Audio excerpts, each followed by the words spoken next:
Chordata के वर्गीकरण में हमने पहले पढ़ा था कि जब कोर्डेटा का वर्गीकरण करते हैं तो इसे दो ग्रुपों में बांटते हैं। पहला जो ग्रुप हमने पढ़ा था वो था एक्रेनिया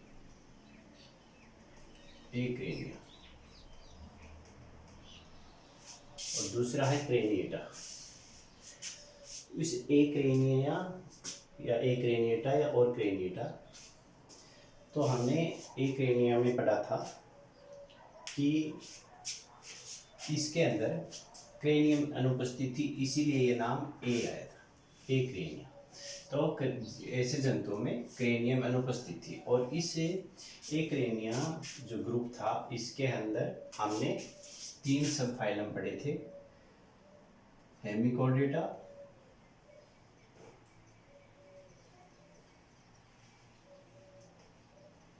यूरोकोर्डेटा और सेफेलोकोर्डेटा।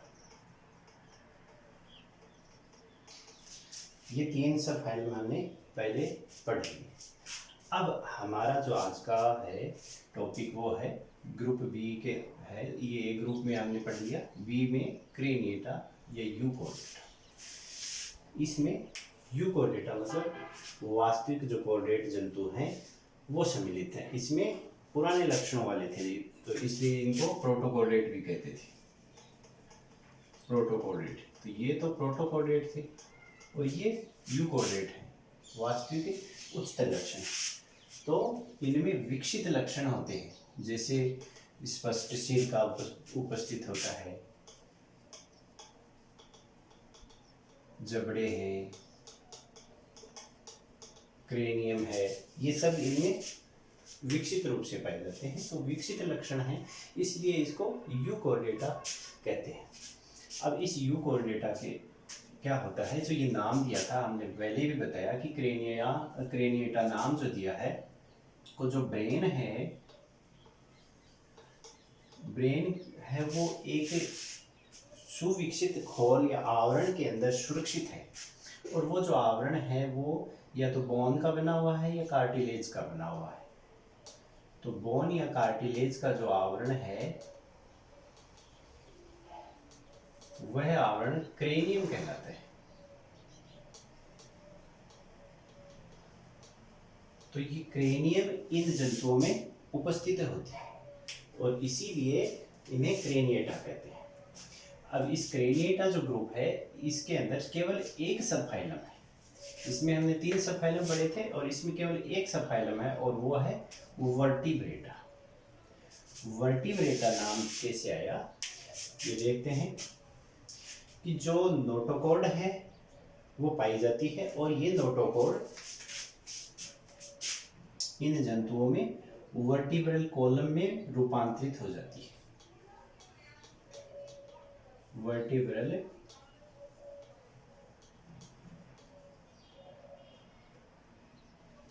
कॉलम या कशेरुक दंड में बदल जाती है।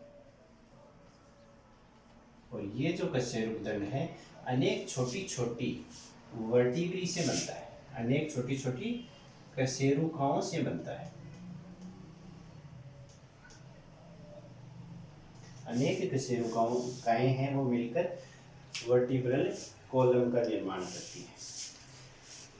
दूसरा जो इनका जो लक्षण है वो है ब्रेन है वो सुविकसित है और क्रेनियम से जो आवरण है वो बोन का या कार्टिलेज है, तो मतलब इनमें क्रेनियम उपस्थित है।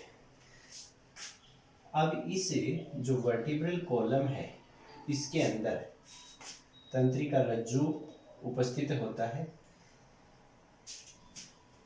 और लक्षण इनका आता है, इनके अंदर बाह्य कंकाल, ऐसे जंतु हैं इनमें बाह्य कंकाल पाया जाता है और ये बाह्य कंकाल है वो कई रूपों में मिल सकता है, जैसे फीदर्स हों या हेयर हों या फिन्स हों, स्केल्स हों। तो इस प्रकार से इनमें बाह्य कंकाल मिलता है।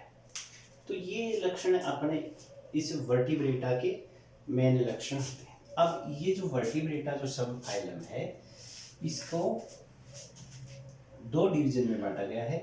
पहला डिवीजन है एगनेथा और दूसरा डिवीजन आता है नेथोस्टोमेटा। एगनेथा और नेथोस्टोमेटा।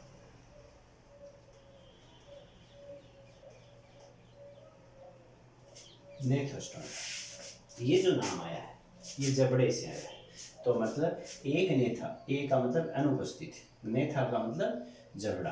तो इन जो इस डिवीजन के जो जंतु हैं एक नेथा डिवीजन के, उनमें जबड़े वास्तविक जो जा हैं वो एब्सेंट होते हैं, अनुपस्थित होते हैं। वास्तविक जबड़े अनुपस्थित होते हैं, इसलिए इन्हें एक नेथा डिवीजन में रखते हैं। और इस जो डिवीजन है इसके अंदर जो जबड़े होंगे वो वास्तविक प्रकार के जबड़े उपस्थित होंगे। दूसरा जो लक्षण आता है एगनेथा जो डिवीजन का वो है माउथ। तो इन जंतुओं का जो माउथ है, मुख है, वो आगे से गोल होगा और शरीर के अग्र सिरे पर ये मिलता है और सेक्टोरियल टाइप का होता है।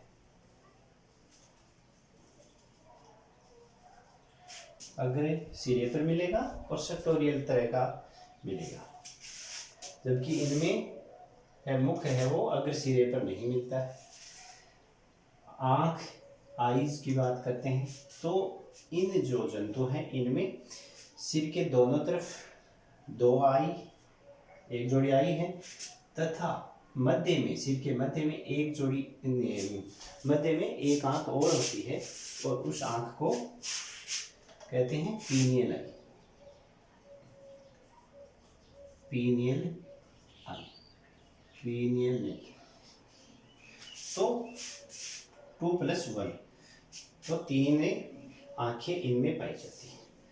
इनमें पीनियल आई है वो नहीं मिलती है। नेथोस्टोमेटा जो जंतु हैं उनमें पीनियल आई अनुपस्थित होती है। इसी प्रकार जो एगनेथा है उसके जंतुओं में जो अंतःकरण है, इनर ईयर, उस इनर ईयर के अंदर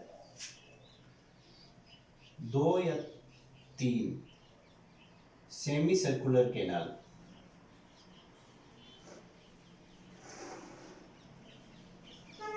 अर्धवर्तुले नलिकाएं पाई जाती हैं, जबकि यहाँ जो हैं अंतःकरण में 3 सेमी सर्कुलर कैनाल पाई जाती है। ये जो डिवीजन एगनेथा है, हम पहले एगनेथा का अध्ययन करते हैं।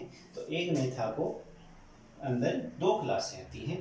पहली आती है ओस्ट्रिकोडर्मी और दूसरी है साइक्लोस्टोमेटा।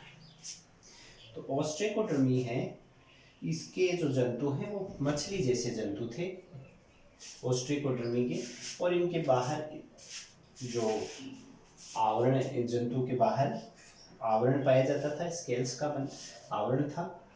और ये जो मछली जैसे जंतु थे ये फर्स्ट वर्टिब्रेट जंतु हैं, प्रथम कशेरुकी जंतु होते हैं। उदाहरण देखिए हम जंतु का, तो सिफेलेस्पिस जंतु है वो ओस्ट्रिकोडर्मी में है, ये अभी विलुप्त हो चुके हैं। दूसरी जो क्लास आती है वो साइक्लोस्टोमेटा, चक्रमुखी जंतु। मुख है वो चक्र आकार होता है। तो हमें अगला जो टॉपिक लेते हैं वो आता है हमारा साइक्लोस्टोमेटा।